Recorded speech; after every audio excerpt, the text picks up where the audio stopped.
Living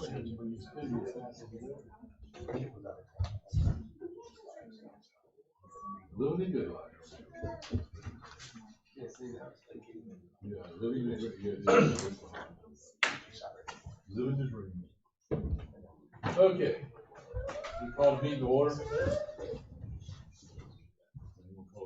Mr. Margaret? Here. Farland? Here. Groin? Here. Dr. Houghton? Ms. Ray? Here. Mr. Rich? Here. Mayor Goodwin? Here. And for the record, Dr. Houghton is attending the family funeral for the uncle for the family. We have the invocation by Councilwoman Groin. All about the pledge of allegiance. Merciful and loving God, you are the author of life and the source of all truth. Help us live lives of generosity and integrity that are rooted in your love and guided by the values of the gospel.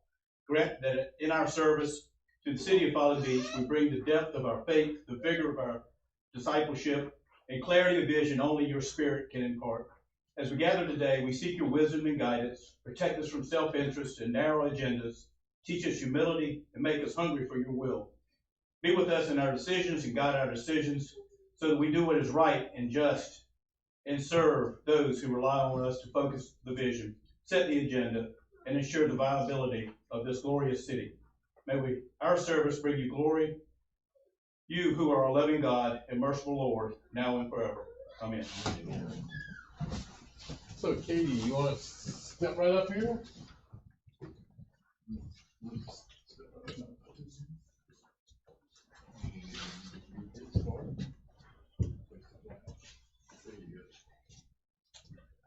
Allegiance to the flag of the United States of America and to the republic for which it stands, one nation, under God, indivisible, with liberty and justice for all.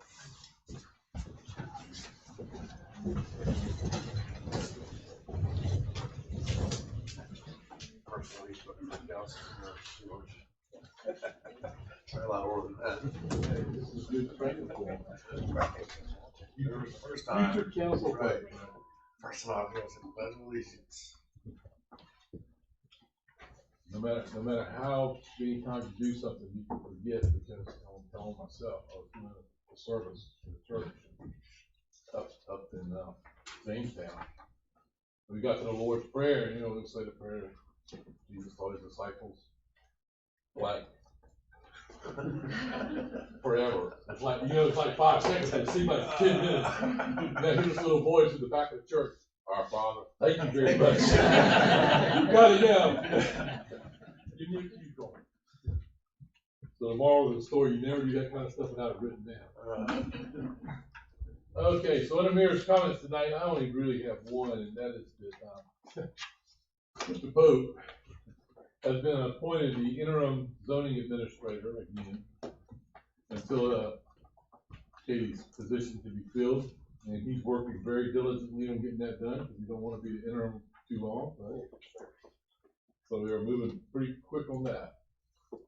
Move on to staff reports. Mr. Sullivan, you're up first. Good evening.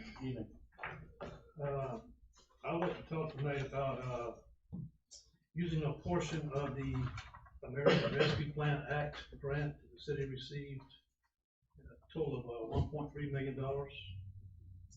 That money was approved to pay for capital projects, which we're doing that now to replace water mains. We've got two completed. We got one more in the works. The third one's in the engineering phase at the moment.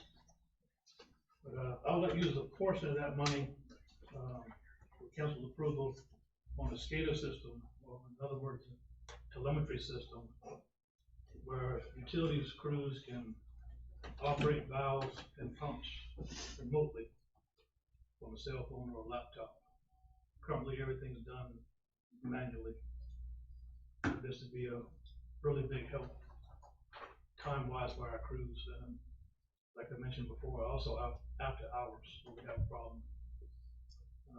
I got an estimate from the company that does James Allen PSD's telemetry system, they came out to give us just a ballpark figure, and they came up with about $60,000. We'd be able to control the pumps at the water plant, the pressure control valve at the bridge, and then the control valve at the water plant. And I can also tell remotely what the system pressure is at all times. I would ask council's approval to spend about $60,000. Hey, Aaron, since you have so many hats on right now, you're gonna get lead questions. Have we budgeted any money for this in the past? It has real strategic plans. We have a reserve account set up where we kick some money aside for this. We don't have a reserve account for the Scada system. I think it got bumped every year, because of, focus on hard infrastructure pipes in the ground. And since this year we have a little wiggle room made by the ARP money, we were able to kind of get our head above water and look beyond actual pipes. Right. And so, but we don't have a reserve for this particular. Okay. I've tried to get it because I had this position. We keep shooting you down. Wonder why. So how much ARP money do we have total for this type of project? Our total allocation is $1.3 million. And what have we already committed to water pipe, So the infrastructure? you know the cost of the one we've already built? It's on the handout sheet. The first one we did, right here.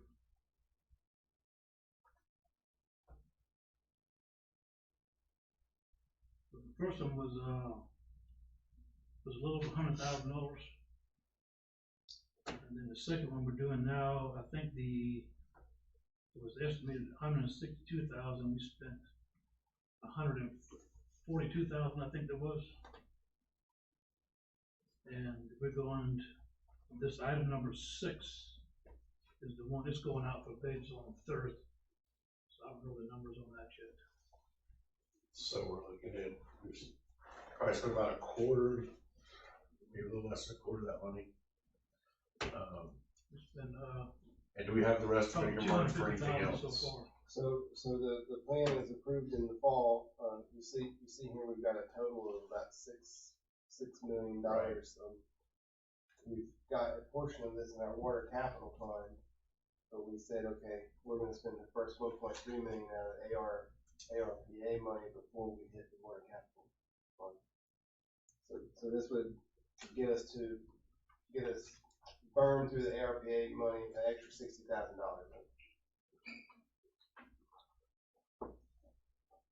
So you're saying we would have $60,000 left from ARP money after? Well, we've got $6.6 million Right. of water pipe needs and $1.3 million to spend towards that before we have to start spending our own money. Right.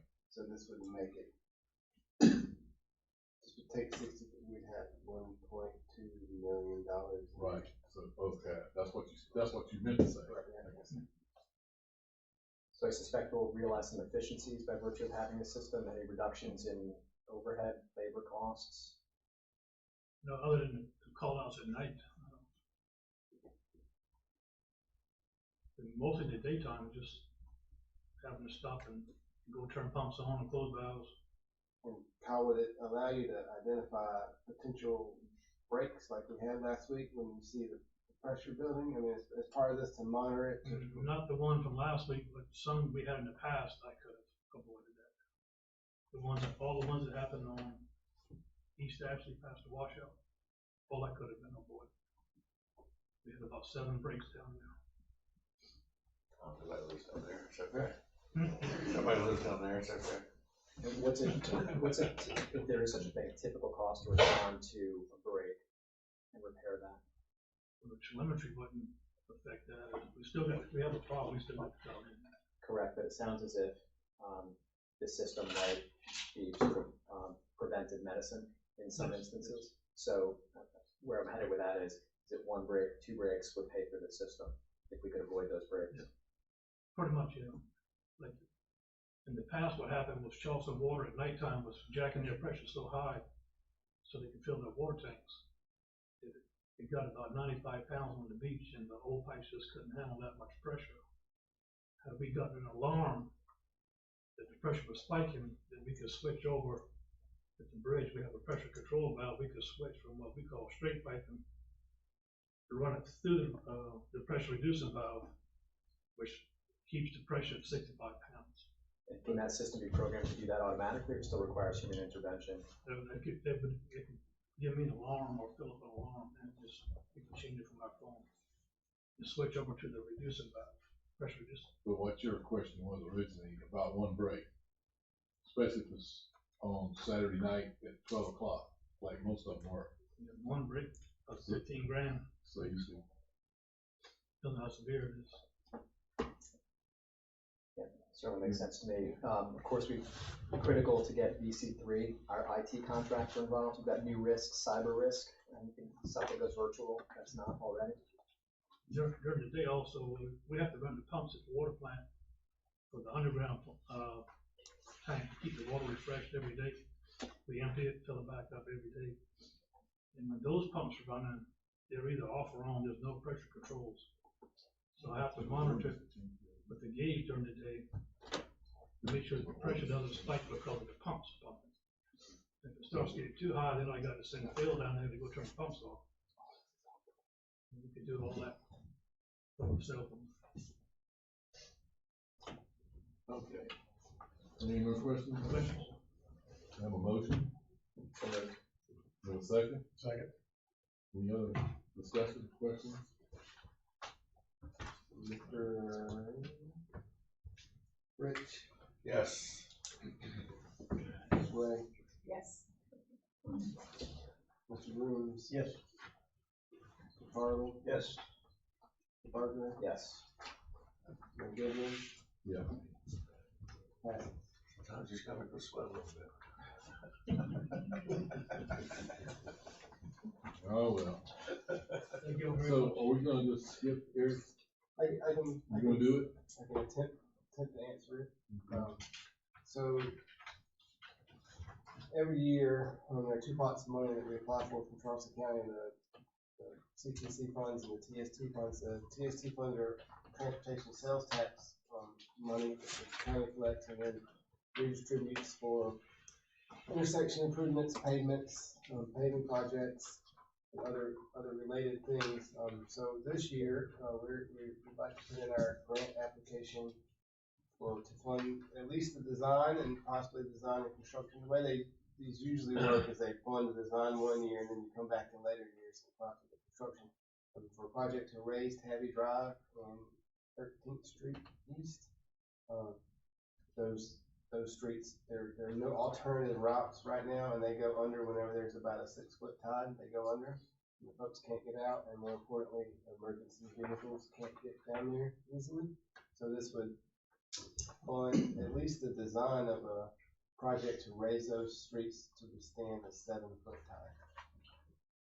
I have a weird question, I don't know if we ever answer, and I guess the design players will probably answer, but if they raise the road, if that whole area floods at 6 foot and they raise the road, all those driveways are at grade with the road, how is that not gonna make the individual yards worse by clearing the road up? You heard that question before, right? Yeah, so the mayor had the same question, and Eric's We're not building on that.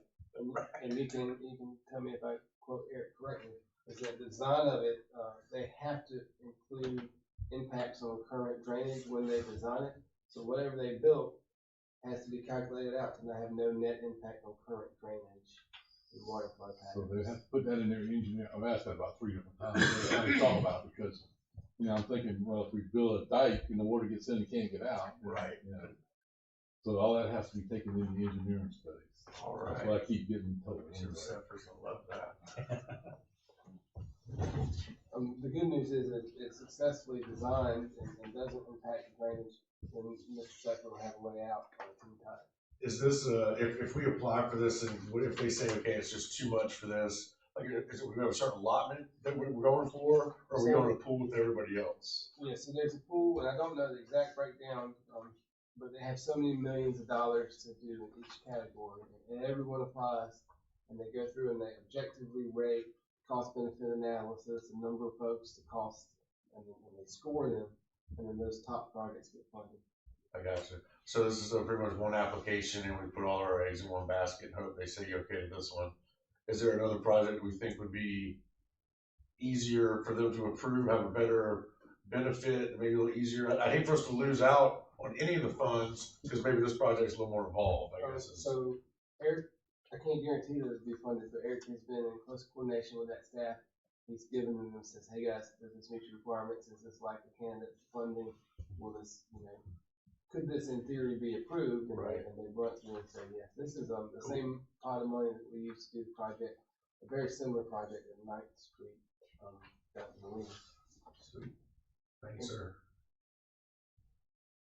And that's, there's a resolution for that, later in the agenda, and the reasoning for that is that as part of the application, a resolution by city council demonstrates community support, and that increases your score. Okay. Dr. Elko. Good evening. I'm Nicole Elko, the city's coastal management consultant, and I'm giving you an update tonight on the Groin Rehabilitation Project. So I don't know exactly how much council knows about this project, so Aaron, if I can speak, you can fill me in. But we've hired ATM to do the engineering and design of the last rehabilitation of the groin. So remember in 2018, in conjunction with the Nourishment Project, we rehabilitated groins from about 8th Street East to up to the washout. There were 9 groins in there, and basically many of them didn't even exist anymore. They had sunk in and were buried and were not functional, and this project allowed us to really rebuild those into sloping rock revetments that are essentially grouted in. And we've learned over time that the Groin project, the very first one on Folly, Groin Rehabilitation, that was done around the pier, was very successful. Those straighter groins with the concrete caps that have been in since 1993. They've done a great job of creating, a wide beach and dune system in the center of the island. So that concept was sort of studied and then carried up the beach to this section. We have hired, the city hired ATM to do a master plan for the entire island. So there are 50 groins on all of Folly Beach. And now 18 of them have been rehabilitated. So what about the balance of those groins? And the master plan kind of preliminary results have come in. We had a meeting with the consultants a couple weeks ago. That final master plan will be delivered to us in the next month or so, but essentially they are recommending that we continue that momentum kind of up the beach and do another round of groin rehabilitations with the next renourishment. So that the original thought was, well, we did 9, the Corps did 9 back in '93, we did 9 in 2018, let's do the next 9. And when we looked at it kind of from the master plan perspective, if we just did a few more, it would take us all the way up to the city and county park property line, if you will, up there by Summer Place. So the idea now is to do the next 12 groins. So that would be the groins that are at the washouts, which is about 3 of them there, plus all of those on the east end of the island, in conjunction with the next renourishment project. So that's the very general overview of sort of where we're headed with this. And we have some specifics would be, the project will probably be around $6 million, I think is the initial estimate for construction. Then we'll have to factor in some engineering and permitting. The consultant has presented a proposal to the city to kind of move forward with that for the design permitting. So the next phase is after this master plan has been completed. And we are aiming and working with the Army Corps for the next renourishment to happen in 2024. But with the influx of infrastructure and resilience funding at the federal level, we do hope that that's going to be accelerated. So we're pushing as hard as we can for the Army Corps to get the sand on the beach sooner than later. I'll stop there. If there are any questions, I'm happy to fill you. The groins that were refurbished in the last cycle, how effective have they been? They've been extremely effective. So we have, the area. So for example, if you walk out on the beach right now at 10th or 11th Street East, there are before the 2018 project, property owners were actively building seawalls there because they had no protection at all. And now there is a beautiful dune. Vegetation has lasted throughout this long since the 2018 project, so we're really happy with the performance of those structures. Any other questions? I don't know if you need any formal council action. Thank you, as always. Thank you. Okay, so move on to approval of agenda and have a motion to approve. So moved. Second. Second. Any objection? Without objection. Approval of the minutes from January 11th. Got a motion to approve? So moved. Got a second? Second. Any corrections or additions? Okay, vote. Farley, Yes. Grooms. Yes. Ms. Ray, Yes. Mr. Barker, Yes. Mr. Rich. Yes. Mayor Goodman. Yes.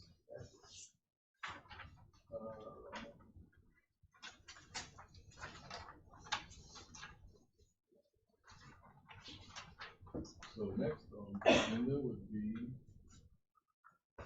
the art village. Ms. Payson? Jason. Yep. Hi, for those of you who don't know me, my name's Angie Jason. I've been the manager in the Folly Art Village for the last 4 years. So we're asking tonight to have our art village at the washout again this coming year. This year we're only asking for Wednesdays and to be open for the island-wide special events. We have to get an exemption of the mobile vendor ordinance to have our art village. Last year, you guys granted us 16 vendors. We're happy to keep that as well, so. Make a motion, we approve Ms. Cason's request. Any questions? And this washout, she's talking about the washout restaurant. Yes, yes, watch out, Not restaurant. We the- set not up the the surfing parking washout. lot, yeah, That way too. yeah. So down on Center Street, Just make that yes. clear. Yeah. All right? Mr. Pope. Mr. Rich, Yes. Mr. Barker, Yes. Ms. Ray, Yes. Grooms. Yes. Farley. Yes. Mayor Goodwin. Yes. Perfect, I think you did this just Sometimes. So the Eastern Serpent Association. Mr. Haas. Hello, I'm Marshall DePass, and I run the Eastern Surfing Association, Southern South Carolina District. We are asking that our surf season contest schedule for this year be approved. I've sent in our entire year schedule. We've got 5 events planned for Folly. We did keep a date open for the Rahini as well. Nicole's here with that. And that our dates would start the last of April 30th. I had a mistake. I had April 29th on there, but it's April 30th, May 1st, Saturday or Sunday. And then date in May 21st, 22nd, June 18th, 19th, July 16th and 17th, and August 13th and 14th. Most of our events have been one-day events except for the Governor's Cup in August. That's a 2-day event. We have grown again to where I think a couple of those will be 2-day events again, like the Grom Fest in July. So and we've got big things planned for this year as well. So I ask that we be granted our request for that, and we try to keep the beach cleaner than we found it, for sure. Make a motion to approve the Eastern ESA surf season for 2022. Second. You got it? Any questions or comments? Mr. Pope. Ms. Ray, Yes. Mr. Barker, Yes. Mr. Grooms. Yes. Mr. Rich, Yes. Mr. Farley. Yes. Mayor Goodwin. Yes. Passed. Eastern Bicycle Shop. Yeah. Good to see you. All right, take care. Good night. Okay, the Easter Meg Hunt.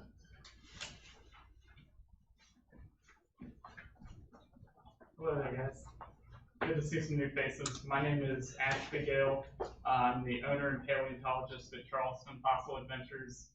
For those of you that don't know, the Easter egg hunt is a science fair turned Easter egg hunt kind of collaboration. It's where we have measured out plots of sand on the beach. We have intentionally hidden fossils that are found here in Charleston, and we allow the kids to come in and collect and find all of them. We have a complete megalodon tooth in each plot, and it's entirely free. Proud to say it's been a success here during the first and second times we ran it in 2018 and 2019.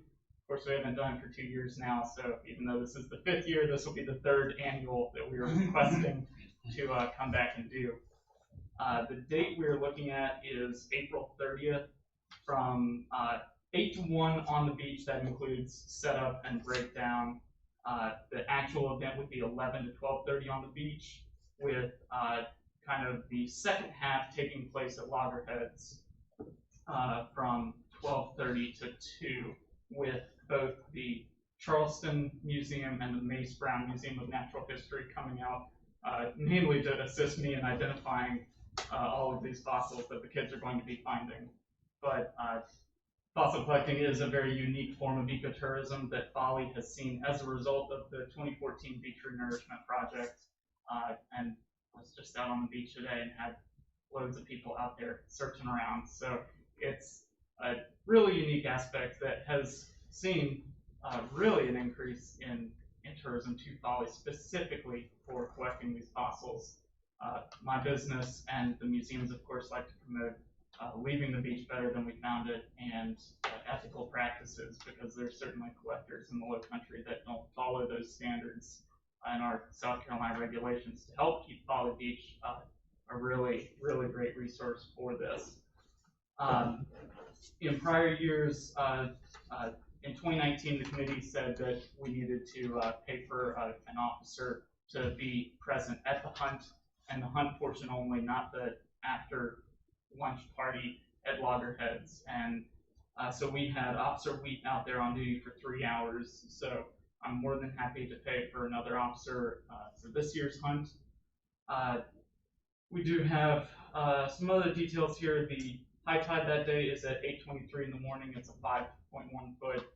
So that's why the hunt is a little later this year than other years where we've had it a little earlier in the morning. I have a rain date or emergency date of just May 1st. At high tide that day is at 9 a.m., so the event would still be from 11 to 12:30 on the beach. I'm knocking down the capacity, so I'm not asking for 500 people this year. The last year that we did that, we only got 400, so I'm putting it at 300 this year. So kind of in observance with COVID as well. We are going to have our tickets going through the platform Eventbrite. Again, that was a really smooth check-in process in the last year that we did it. And through that, we can kind of do an email blast and advise all of our participants of the parking regulations here on Folly. And to my knowledge, we didn't have anyone in violation of that, because I know it is a lot of people coming onto the island that might not be Folly residents, and we want them to, of course, stay within all of the rules here on Folly. So with that, I can answer any questions, and thank you for your time. Have a motion for approval? Have a second? Second. Any questions? Where are the teeth? Where are the teeth? That's the thank you. When I come back to say thank you for letting us, I'll bring you your. I know. I know, DJ. I get you your teeth. Any other questions? Okay. Mr. Rich? Yes. Mr. Rooms? Yes. Mr. Barker? Yes. Ms. Wright? Yes. Farley? Yes. Mayor Goodwin? Yes. Thank you, Jeff. And yes, get with Chief Gillis and y'all work out whatever you need to work out for Okay. police officers or whatever. All right. Great. I'll reach out. All right. Thank you. Okay. Citizen comments?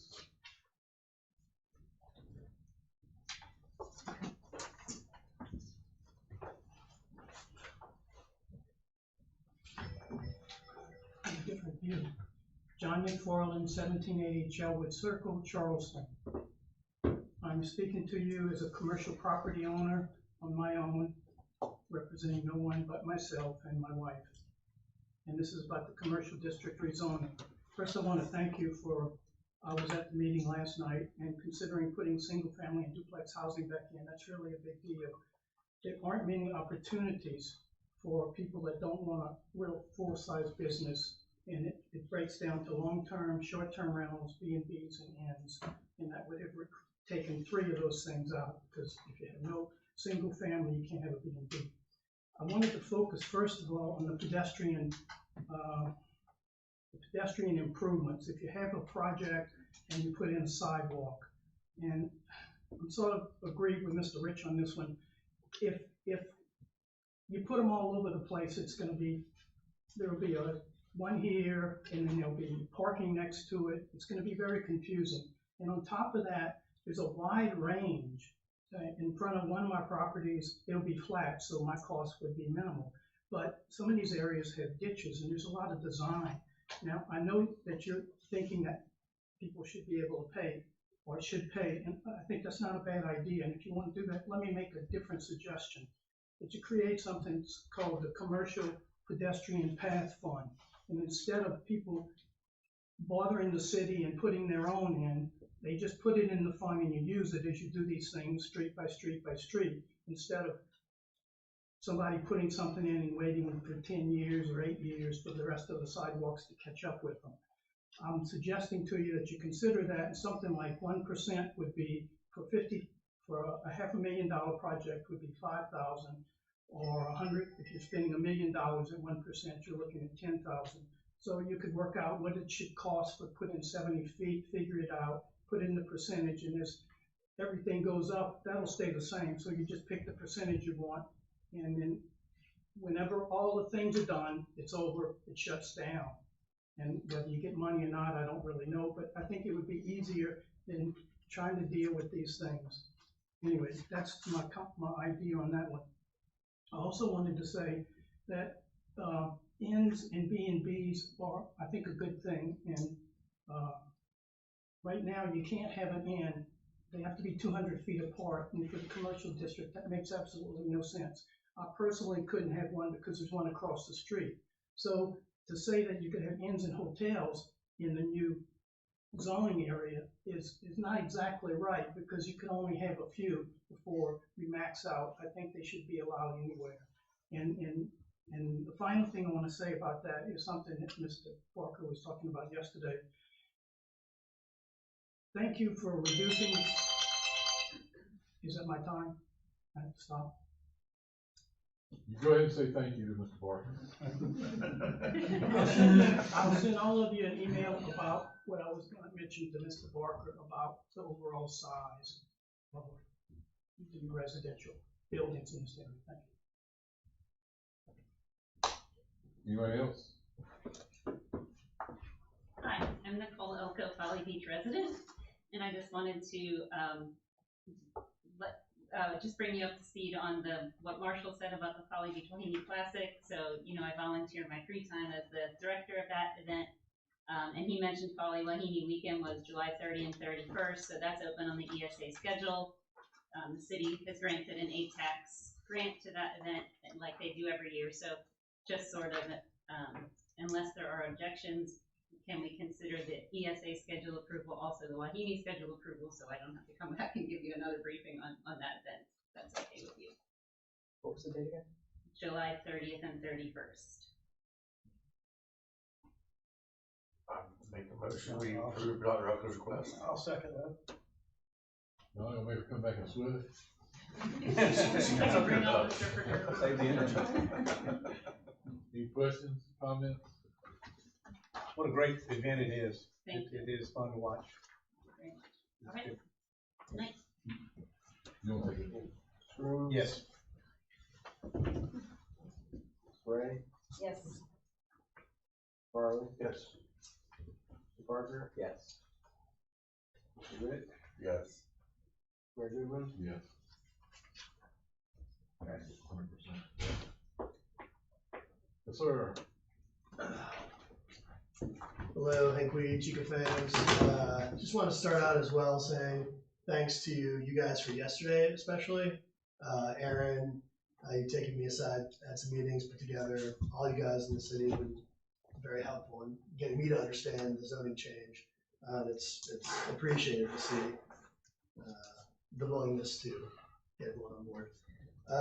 On that note, I love what you guys have done with the DCIC. I appreciate y'all thinking about us on the East Ashley Business Corridor trademark. Goes a long way. My only concern, I guess, would be the setbacks of the 10 feet, which I've spoken to Aaron about this with the abnormal use, absurd use of property, whatever the thing is. Would make my property that's 35 feet wide down to basically a 15-foot usable space. I think Aaron just cleared that up for me, but I'm still a little wonky on that. We can talk about it afterwards, but anything more than 15 feet would require a variance. Right. Which I think there's no way getting around that. Okay. Other than that, I just appreciate you guys listening to my my talk and everything else. It's been a real pleasure. Thank you. Anyone else?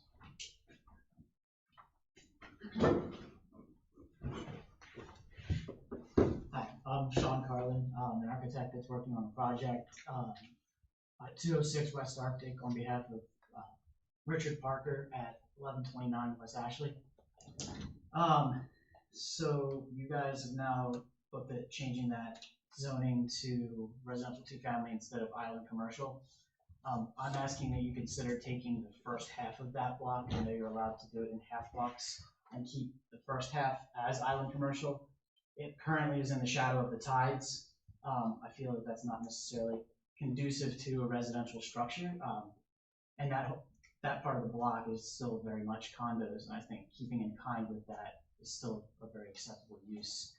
And it actually mirrors the condition on the opposite side where the island commercial extends down as far as it does on the beachfront. Here you're cutting the island commercial back an entire block from where it extends at the beachfront. You're carving out a space that currently mirrors what's going on the other side. And beyond that, the 10-foot setbacks for a commercial use, by the time you have 10-foot setback on one side, you have a 3-foot buffer from lot line to parking, 19-foot deep parking space, 11-foot deep drive aisle. If you want any sort of circulation in front of your building to be able to get from block to block, you are left with 22, maybe 24 feet, which for a commercial building is quite narrow and would make it a hardship to plan. I would suggest maybe taking an approach of 10-foot for residential structures and 5-foot setbacks for commercial structures. I understand the point of fire safety and jumping fires. Commercial structures have a much stricter fire barrier ordinances and life safety protocols than a residential structure would have. So by allowing that 5 extra feet, you also have all those added safety features that the closer you get to the lot line, the less windows you're allowed. It has to be 2-hour, 3-hour rated walls and such. So you're preventing those fire jumping by using like the commercial standards versus residential. I think there could be a designation between those two. Because commercial, you have the parking requirements, residential do not. And with the parking requirements, if you park on block and block to get the building width, you end up with a building stuck in the middle of the site, cut off from both pedestrian areas by parking, and you're no longer engaging both street fronts and making them an active area. That's all. Thank you. Anyone else? Okay, so we'll move on. We don't have any commission or board reports tonight. Old business, ordinance 00122. Ordinance enacting the recommendation of the Mayor's Advisory Committee for the use of the community center, Folly River Park, by amending the Folly Code of Ordinances, section 111.04, possession and consumption, 153.04, additional rules of weddings and other events on the beach, 153.06, permission from the city is required for special events on public property, 153.07, the city's parks and playgrounds, 153.08, hours of operation, and 153.10, parks and playgrounds reservations. The second reading, I have a motion for approval. Motion to approve. Second. Any questions or comments? When did we start adding that third digit to the ordinance number? Well, Not in this space where we're gonna have 100 ordinances this year. Yeah. Let's slow down. you know, you gotta give them space. Adding zeros don't hurt. Except when I gotta read them. Okay, any other comments? Mr. President? Mr. Barker, Yes. Mr. Farley, Yes. Mr. Groom, Yes. Ms. Ray, Yes. Mr. Rich, Yes. Mayor Goodwin. Yes. So we move on to, new business, which is ordinance 4-22, an ordinance amending the insurance requirements for special events and requiring the issuance of a, city permit for special event, for certain events. Excuse me. Have a motion, this first reading, have a motion for approval? So moved. For the second? Second. Any questions or comments? Mr. Fuller? Ms. Ray, Yes. Mr. Farley, Yes. Mr. Groom, Yes. Mr. Barker, Yes. Mr. Rich, Yes. Mayor Goodwin. Yes. Passes first.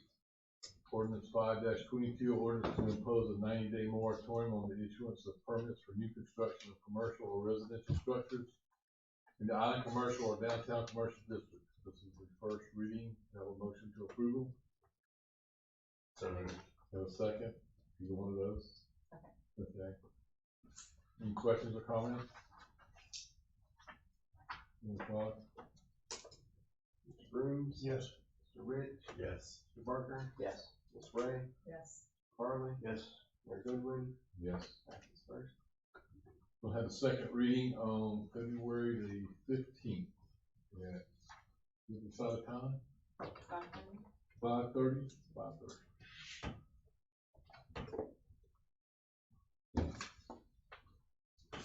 You may wanna check quorum status with Ms. Houghton's, death in the family. 1, 2, you'll be here. 1, Billy, No. Oh, they're out. well, I'm out. I don't think she was included. She was, yeah. I couldn't remember, I remember it was close. you gonna I'm be out. here? You're out? No.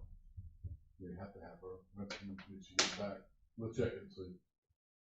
Could she do virtual? Not unless we're all doing. Yeah.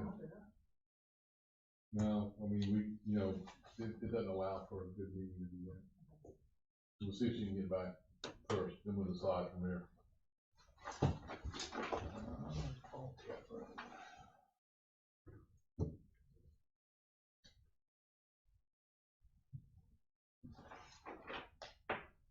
Resolution 3-22, resolution by Folly Beach City Council supporting the proclamation of the National Association of Women in Construction for March the 6th through 12th. 22 being Women in Construction Week. Have a motion for approval? So moved. Have a second? Second. Any questions or comments? Mr. Farley, Yes. Ms. Ray, Yes. Mr. Barker, Yes. Mr. Rich, Yes. Groom, Yes. Mayor Goodwin. Yes. My favorite one coming up, resolution 4-22, a resolution to oppose the implementation of House Bill 4547 by all lawful means. This is the, bill that's being introduced to let the state have total control of short terminals across the state. Have a motion for approval? So moved. Second. Mr. Pope? Mr. Groom, Yes. Ms. Ray, Yes. Mr. Rich, Yes. Mr. Farley, Yes. Mr. Barker, Yes. Mayor Goodwin. Yes. Passes.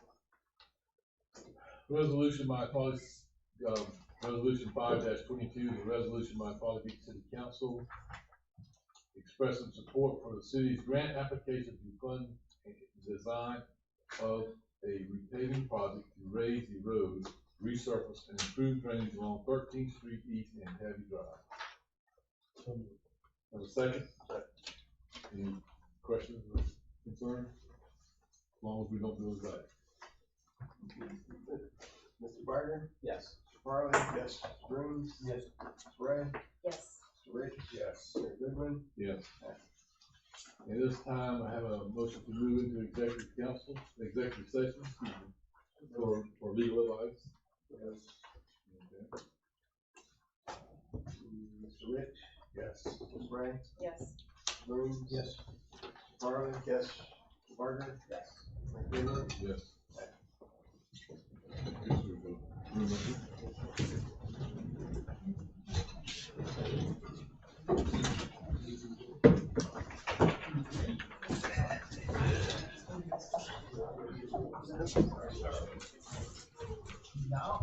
Good job. What time you say?